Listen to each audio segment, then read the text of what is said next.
Bon sabbat à tous. Sachez que ça me fait plaisir d'être avec vous ce matin. Je ne vais pas être trop long dans l'introduction, mais je suis content d'être avec vous. Malgré les tensions qui peuvent exister aujourd'hui dans le monde, c'est une grâce qu'on puisse quand même se réunir en ce matin. Amen. Heureusement que vous n'avez pas pris un vol pour Dubaï, parce qu'à cette heure-ci, vous serez encore coincé là-bas. Mais on est dans le Jura, et c'est très bien comme ça. Le titre de notre message ce matin, et ce message est également le vôtre, c'est « La mission née dans les larmes ». Est-ce qu'on peut répéter ensemble ? La mission née dans les larmes. Et j'aimerais commencer avec cette histoire.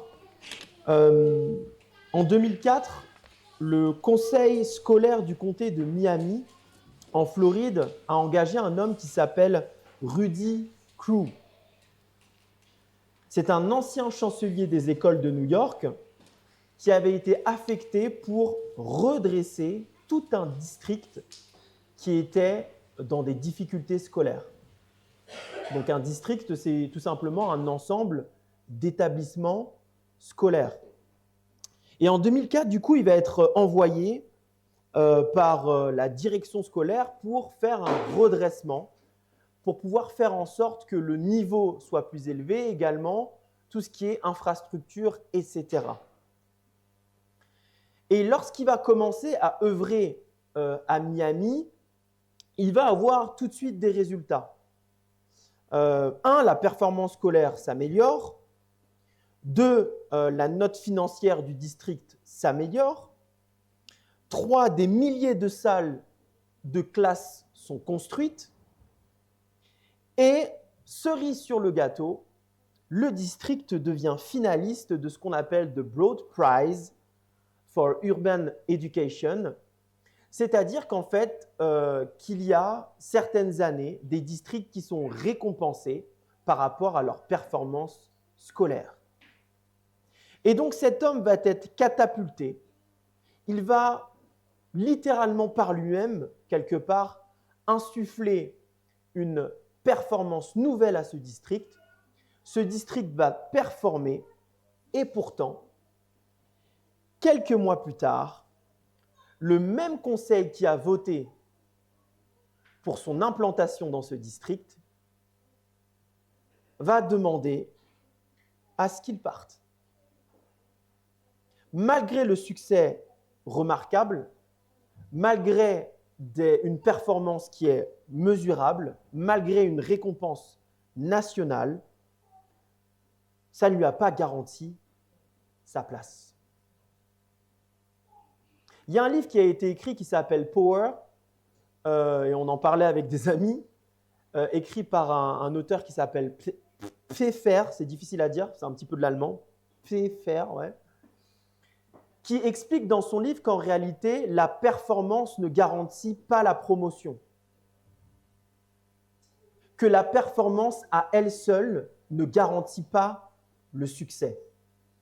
Autrement dit, vous pouvez être le meilleur ingénieur dans votre travail, ça ne veut pas dire que parce que pendant 10-15 ans, vous êtes le meilleur ingénieur, que vous allez avoir la promotion managériale derrière.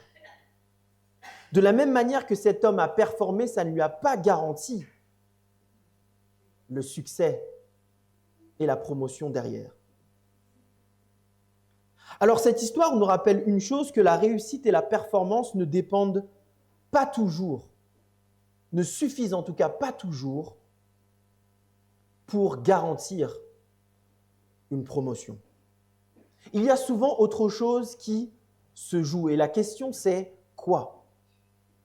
Et l'histoire de Néhémie nous montre en réalité cela. Et j'aimerais revenir sur le texte de base de Néhémie 2, le verset 1 à 3, qu'on va peut-être relire rapidement ensemble. Au mois de Nissan, la 20e année du roi Artaxerès, comme le vin était devant lui, je pris le vin et le donnai au roi. Jamais je n'avais paru triste en sa présence. Le roi me dit, mais pourquoi as-tu mauvais visage? Tu n'es pourtant pas malade. Ce n'est peut-être qu'un chagrin de cœur. Je fus saisi d'une grande crainte et je répondis au roi, que le roi vive éternellement. Comment n'aurais-je pas un mauvais visage lorsque la ville où sont les sépulcres de mes pères est détruite et que ses portes sont consumées par le feu? Pour vous donner un contexte ici rapidement sur le livre de Néhémie, on situe à peu près Néhémie en 445 avant Jésus-Christ. Il y a des débats, mais moi je préfère cette date-là. Donc sur le règne, vous l'avez compris, de Artaxerès, le premier. Et ici, on a une scène assez glauque. On voit en réalité le peuple juif qui était revenu d'exil déjà depuis un moment, mais on voit Jérusalem qui est fragilisée. Fragilisée pourquoi? Pour deux raisons. Les murailles sont détruites et les portes sont brûlées. Mais cette scène, en réalité, devant le roi, ne peut pas s'expliquer sans revenir en fait à Néhémie 1. Et je vous invite à tourner les pages de vos Bibles dans Néhémie 1 pour qu'on voit en réalité la première scène. Et on va voir ensemble qu'il y a 3 grandes scènes de Néhémie 1 à Néhémie 2. La première scène se trouve le verset 4. Est-ce que vous y êtes, mes frères et sœurs? Ok, on va lire ensemble dans la 8 secondes. Lorsque j'entendis ces choses, je m'assis, je pleurais, je fus plusieurs jours dans la désolation, je jeûnais, je priais devant le Dieu des cieux. Donc ici, on a une scène, Néhémie va entendre finalement des nouvelles de son peuple, des nouvelles de cette Jérusalem. Et lorsqu'il va entendre cette nouvelle, sa réaction, je ne vais pas rentrer dans les détails ici, mais c'est intéressant parce qu'il y a une progression ici dans les verbes qui sont utilisés. Il va s'asseoir et ensuite il va pleurer, ensuite il va être dans la désolation et ensuite il va faire quoi? Il va jeûner et il va prier. Mais ce qui nous intéresse ici, c'est le mot pleurer, c'est sa réaction. Le texte ici utilise le mot baka, qui signifie pleurer. Mais ce mot pleurer est intéressant parce qu'il signifie aussi gémir. C'est-à-dire que ces larmes qu'il a commencé à verser, dans un sens, sont audibles. Il y a des gémissements. Il gémit. Autrement dit, ici, il y a quelque chose qui se passe chez Néhémie. Il va être dans un profond chagrin. Il va se lamenter. Il va pousser des gémissements audibles pour les gens, imaginez-vous, qui sont autour. Finalement, la fragilité de Jérusalem touche Néhémie dans son plus profond. Mais vous l'aurez compris, Néhémie ne s'arrête pas là. Après avoir pleuré, après s'être lamenté, après finalement, imaginez-vous peut-être même crier à Dieu. Face à cette scène, la section du livre du verset 5 au verset 11 ou 12, nous parle d'un moment où finalement Néhémie ne va pas s'arrêter à verser ses larmes pour lui-même, il va transformer ses larmes en prière. Néhémie va avoir, à la suite de ces larmes qui sont versées, un dialogue avec Dieu. Cette fois-ci, Néhémie ne va pas verser ses larmes pour lui-même, mais il va les verser vers qui? Vers Dieu. Et le chapitre se termine, et ce n'est pas anodin, se termine avec cette demande, le verset 11 que je vais vous lire. Fais réussir aujourd'hui ton serviteur et accorde-lui de trouver grâce devant cet homme. Cet homme en question, vous l'aurez compris, c'est le roi puisqu'il était serviteur du roi. Et donc, on ne peut pas comprendre Néhémie 2 sans comprendre en réalité la prière qu'a formulée Néhémie et sans comprendre que Néhémie, avant de se trouver face au roi, il y a 2 phases. 1, il verse des larmes, personnellement, choqué face à la fragilité de Jérusalem. Et 2, ce dialogue qu'il a avec Dieu qui se termine par cette requête, cette demande. Accorde-moi la grâce devant ce roi. Et on se retrouve maintenant dans cette 3e scène, dans ce 3e acte, Néhémie 2, qui commence cette fois-ci, non pas au mois de Kislev, mais au mois de Nissan, et on reviendra tout à l'heure pourquoi ce détail est très très très important. Et là, on se trouve dans cette histoire maintenant où le verset 2, le roi remarque un visage qui est comment, mes frères et sœurs? Abattu. Je n'aime pas du tout vos versions. Certaines versions disent un visage comment? Mauvais. Et je n'ai pas le temps ici de rentrer en détail, mais vous allez voir qu'il y a un jeu poétique ici parce que lorsque vous regardez le mot mauvais, du verset 2 au verset 3, ce n'est pas le même mot en hébreu. Lorsque Néhémie dit qu'il a un mauvais visage, il utilise le mot yaré, qui signifie crainte, peur. Le même mot qui est utilisé lorsqu'il dit « je fus saisi d'une grande crainte ». Mais lorsque le roi voit le visage de Néhémie, il n'utilise pas le mot yaré, mais il utilise le mot ra, qui signifie méchant, mauvais. Autrement dit, lorsque le roi en réalité voit Néhémie, certains exégètes s'accordent pour dire qu'en réalité, le roi a peut-être vu une espèce de menace dans le visage de Néhémie, avec un visage rempli de méchanceté. C'est l'interprétation du roi, n'est-ce pas? Et ça colle un petit peu avec le contexte, parce que on nous dit qu'il fut saisi d'une grande peur, Néhémie. Pourquoi? Parce qu'en réalité, à l'époque, dans l'Antiquité, lorsque vous montrez des signes de tristesse au roi, vous pouviez être mis à mort. Eh oui!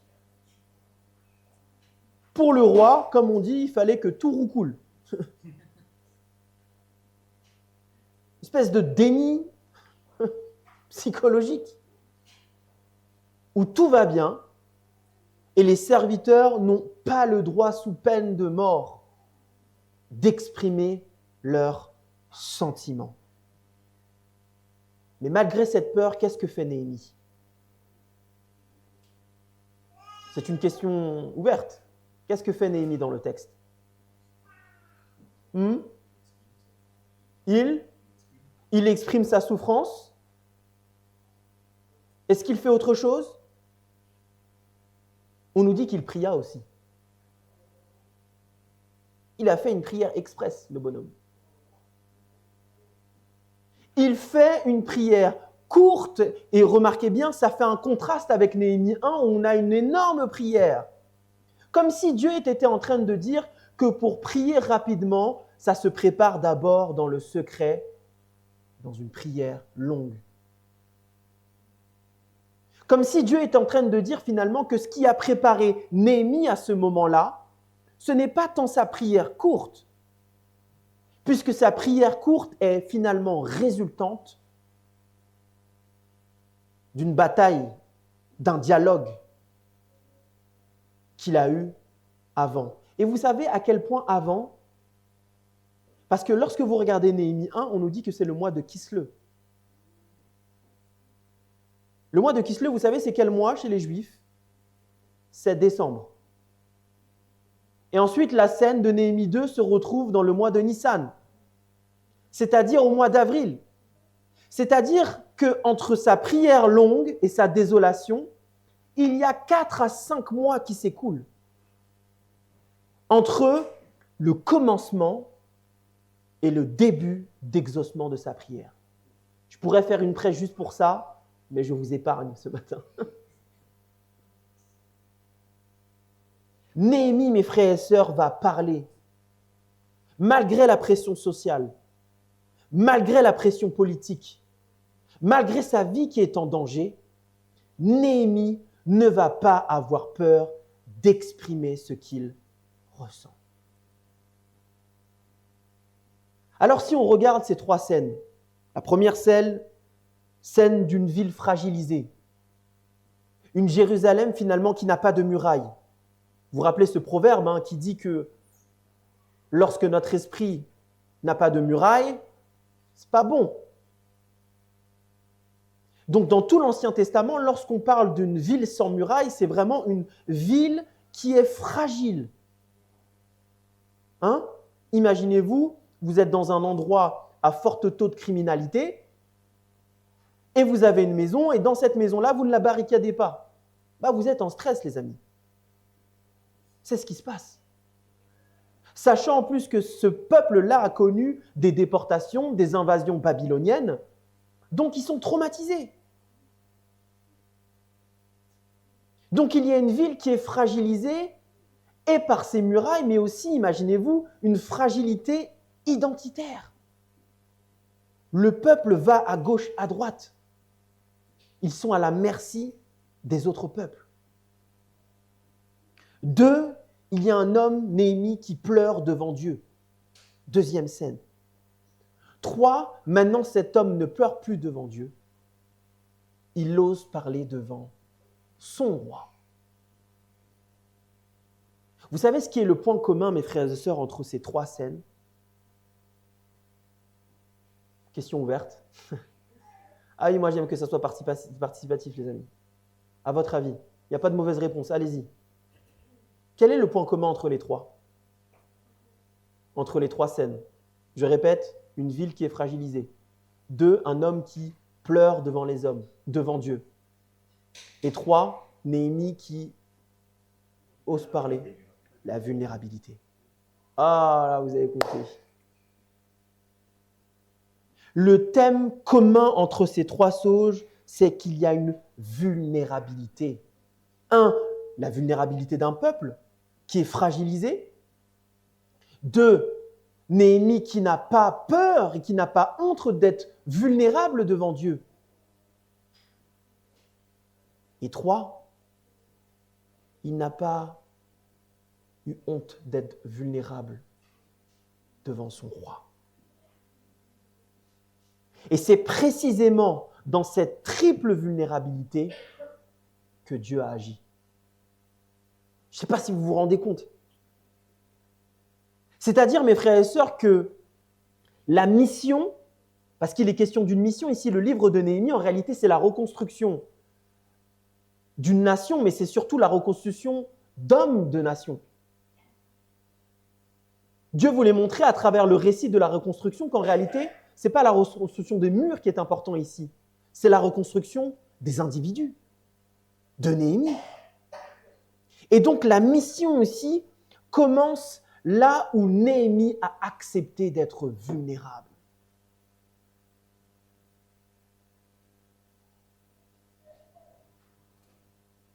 Mes frères et sœurs, vous savez que ça, c'est très important. Parce que ça, c'est en complet décalage avec nos règles sociétales. La vulnérabilité aujourd'hui est vue comme étant un signe de faiblesse. N'est-ce pas? Et même si vous étudiez l'histoire de l'Église, vous allez voir qu'à un moment donné, il y avait ce qu'on appelle la cléricalisation, c'est-à-dire qu'il y avait le prêtre qui n'était pas avec sa communauté, mais qui était face à eux. Distant. Le seul à pouvoir lire du latin. N'est-ce pas?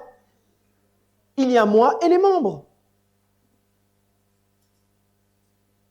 Pourquoi? Parce qu'il est plus facile, mes frères et sœurs, de contrôler les gens que d'être vulnérable. avec eux. C'est ce que disait Nouwen dans son livre. Si vous le lisez, ça s'appelle « Au nom de Jésus ». Et je crois que c'est la page 42. Il va dire que l'intimité est une menace. Et que lorsqu'elle est une menace pour des personnes, alors ils usent de contrôle et de pouvoir. Parce qu'il est plus facile, mes frères et sœurs, d'essayer de contrôler les gens que de se lier d'amitié avec eux.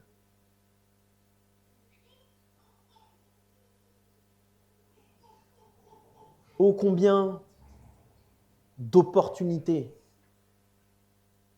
d'occasions avons-nous manqué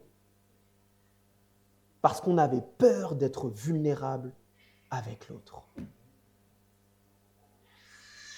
Peur de dire à un couple qu'ils ont des problèmes maritaux, peur de leur dire, écoute, moi aussi c'est difficile de temps en temps avec ma femme ou mon mari. Tout ça pour garder une espèce de posture spirituelle. Et là, tout de suite, vous créez une distance. Combien d'occasions ratées avec des personnes qui ont subi des violences sexuelles, enfants, grands, adultes, en fonction de votre sexe. Combien d'occasions avons-nous ratées au lieu de compatir, de s'identifier, d'être vulnérable? Mes frères et sœurs, l'évangile commence là où nous acceptons d'être vulnérables. Vulnérables d'abord avec nous-mêmes, avec nos sentiments, notre vécu, notre passé, notre présent, notre futur. Mais vulnérables également avec Dieu, dans un dialogue sincère. Les études montrent d'ailleurs que lorsque vous avez des amis à qui parler, ça fait du bien. Et c'est lorsque vous avez accepté cette double vulnérabilité que vous ne pouvez être seulement vulnérable devant les autres. Il a fallu un homme, juste un homme, sans chabalabalage, sans miracle, sans le champagne qui pète la bouteille, sans un truc extraordinaire. Il a fallu juste un homme vulnérable qui était prêt à exprimer ce qu'il ressentait pour qu'une nation soit rebâtie. Le réveil et la réforme du peuple dans cette période a commencé avec un homme qui s'est mis dans une position de vulnérabilité. Mes frères et sœurs, c'est exactement ce que Jésus-Christ a fait. N'est-ce pas? Il s'est rendu vulnérable. Le mot vulnérable vient du latin vulnerate, qui signifie qui peut être blessé. Jésus-Christ, mes frères et sœurs, lorsqu'il est venu dans cette chair humaine pécheresse, a pris le risque. Plus que ça, il a été blessé. Blessé pour qui? Pour vous et moi. Jésus n'a pas esquivé l'autre. Il n'a pas dit, ouais, cette personne, elle est comme ça et je ne m'approche pas d'elle. Il n'a pas dit, de toute façon, Judas, prophétiquement parlant, si je fais des calculs, dans tel moment, il va me vendre, etc. Non, non. Il a vu Judas qui s'est greffé. Il a dit, bon, vas-y, tu peux venir. C'est-à-dire que dans la mentalité de Dieu, la possibilité de sauver était plus grande dans sa tête que la possibilité d'être blessé. Je vais répéter ça. Je ne sais pas si vous comprenez. C'est-à-dire que pour lui, quand on dit la grâce surabonde là où le péché abonde, mes frères et sœurs, ça c'est très théorique. Mais dans la réalité, dans les relations interpersonnelles, c'est-à-dire qu'on arrive à voir l'autre comme étant une possibilité plus grande de pouvoir le sauver, de pouvoir établir des relations interpersonnelles avec eux, de pouvoir l'aimer, que de se dire non, cette personne-là va me blesser.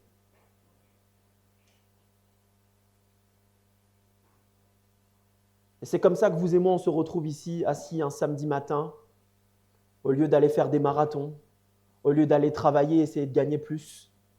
On se retrouve assis ici, finalement ne gagnant rien, ne faisant rien, en consommant, parce qu'on consomme, n'est-ce pas? On consomme l'électricité, on consomme des gens, on consomme du temps. Finalement, presque, on pourrait se dire pour rien. Mais en réalité, non, pour tout. Parce que Dieu a valorisé notre vie et valorise notre vie au-delà des blessures qu'on lui inflige. Les frères et sœurs, il y a des gens dans votre entourage qui vous blessent constamment. Est-ce que je vous dis d'être bête et puis d'y aller oh, allez, tu vois, plante-moi. C'est pas ce que je suis en train de vous dire.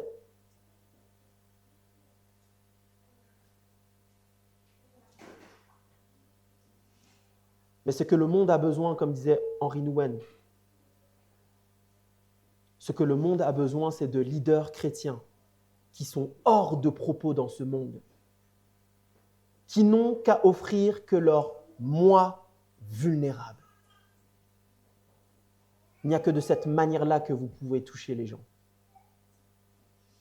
Et une femme, Brené Brown, qui est un petit peu pionnière, qui est psychologue, va conseiller des entreprises en leur disant qu'aujourd'hui, ce qui permet de se connecter aux gens dans une société hyper connectée et pourtant seule, c'est d'être vulnérables les uns envers les autres. Ellen White disait dans le ministère de la guérison de la page 118 que la méthode de Christ consistait à s'approcher des autres. Dieu nous invite en ce matin, comme Néhémie, à faire fi de ce qu'on ressent, à les déposer au pied de la croix, à les accepter, à les accueillir. C'est OK d'être inconfortable avec des gens, amen. Heureusement, mais ça ne devrait pas nous empêcher d'aller. Dans mon entourage, j'ai vécu une expérience compliquée dans mon travail avec quelqu'un qui déjà n'est pas hétérosexuel. Je n'ai rien contre les homosexuels. Et je suis proche de cette personne-là. Je n'ai pas fait fi de sa sexualité, je m'en fiche. Cette personne-là appartient à qui? À Dieu. Et au-delà des préjugés, on est devenus potes.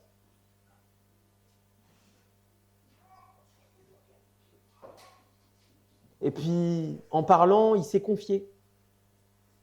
Il m'a dit qu'avant, il était accro à la cocaïne. Et littéralement, cet homme-là m'a raconté son témoignage, parce que c'était un témoignage.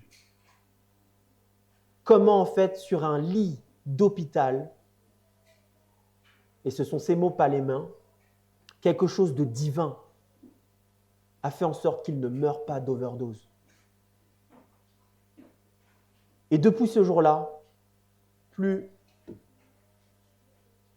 d'alcool dur, sauf une bière de temps en temps, il dit. Plus de cocaïne. Et lorsqu'on parle, Dieu m'inspire de lui dire, mais écris un livre. Et il me dit, mais oui, oui. Tu as raison. Est-ce que je lui ai parlé de Jésus-Christ? Je lui ai fait une étude biblique sur le message des 3 anges. Je lui ai dit le millénium, c'est telle date. Je lui ai dit, nous, les adventistes, ils ne savent même pas que je suis adventiste, ils savent que je suis chrétien. Ils m'appellent le prêtre. Non, c'est vrai. Et ils viennent dans mon confessionnal.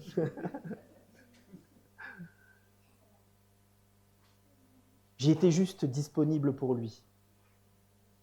Et maintenant, cette personne-là va sûrement écrire un livre, je lui cède, qui va aider des millions de personnes à ne pas tomber dans ces travers-là. Ça sera l'évangile éternel qui prêchera, n'est-ce pas? L'évangile de la rédemption. Celui que nous ne sommes pas esclaves de ces choses-là en Jésus. Amen. Ben, figurez-vous que cette personne m'a trahi récemment. Mais vous savez quoi? Même si ça m'a un peu énervé, j'ai remis ça entre les mains de Dieu. Et je lui parle quand même. On rigole quand même. Même si je sais qu'il essaye de m'achever au travail, de parler derrière mon dos, d'essayer d'avoir une promotion.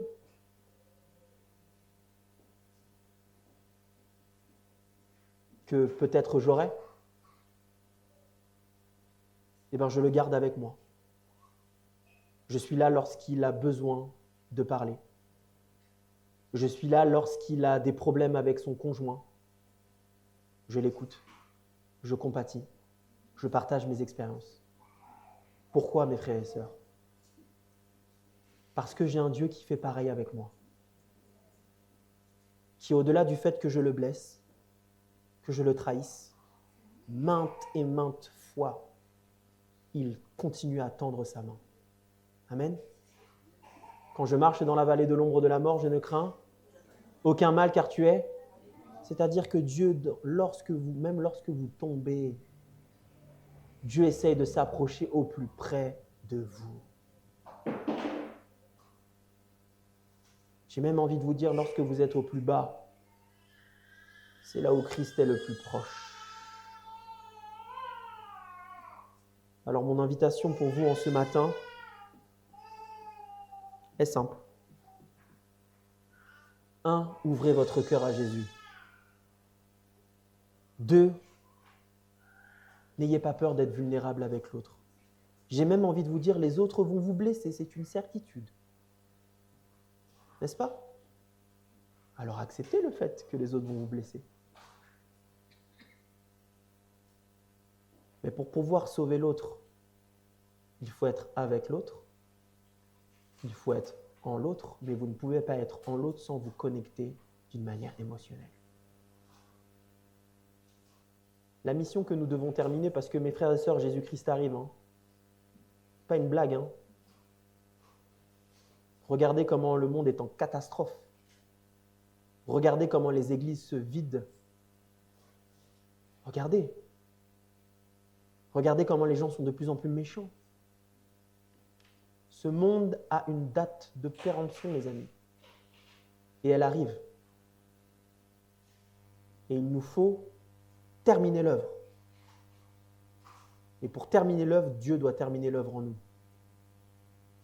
Alors mon invitation, mes frères et sœurs, c'est que, comme des larmes de Néhémie, la mission a commencé et s'est terminée. Je prie pour que de vos larmes, de votre vulnérabilité, la mission en vous et la mission auprès des autres puissent avancer et s'achever. Amen. Je vais vous inviter à vous lever et je vais prier pour conclure.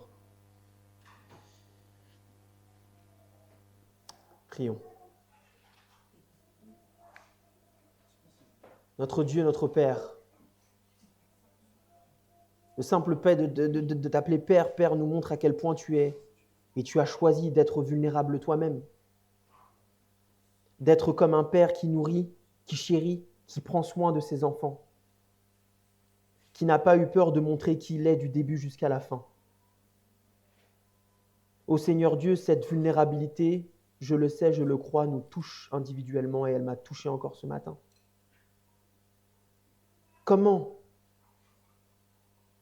ne pouvons-nous pas te rendre l'appareil?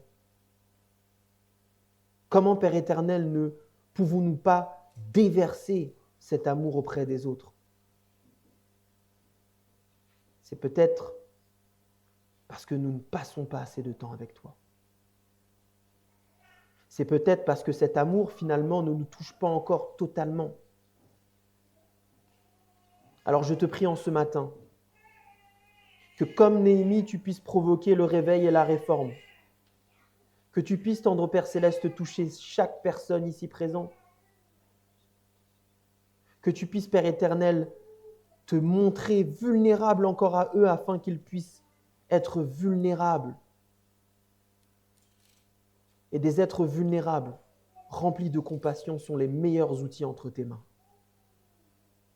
Je prie pour notre entourage, nos amis, nos familles, mais je prie particulièrement pour nos ennemis, afin que d'ennemis, ils passent à amis. Amen. Que d'amis, ils passent à enfants de Dieu. Amen.